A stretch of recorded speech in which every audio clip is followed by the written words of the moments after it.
2011થી અમે જ્યારે ગુજરાત સત્ય ઠાકોર સંઘની સ્થાપના કરી ત્યારે અમે સાથે હતા અને અમે અલ્પેશ ઠાકોરને એક જ વસ્તુ શરૂઆતથી કહેતા આવ્યા છીએ કે તમે તમામને સાથે લઈને ચાલો, સમાજના હિતની વાત કરો, ખાલી વાત ના કરશો પણ કામ કરો.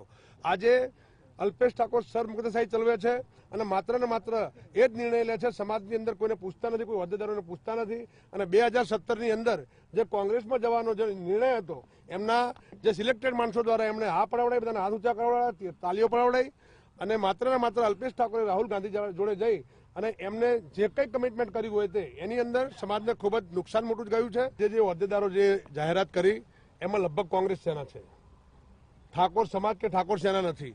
કોંગ્રેસના ધારાસભ્ય છે, કોંગ્રેસના હોદ્દેદારો છે, કોંગ્રેસના તમામ માનવાવાળા લોકો છે. ઠાકોર સેનાને અને ઠાકોર સમાજને અને આ કોંગ્રેસ પાર્ટીને કંઈ લેવા દેવા નથી. અને અમે તો શરૂઆતથી કહીએ છીએ કે ભાઈ તમે સામાજિક આ સંગઠન રાખો, રાજકીય ના બનાવશું.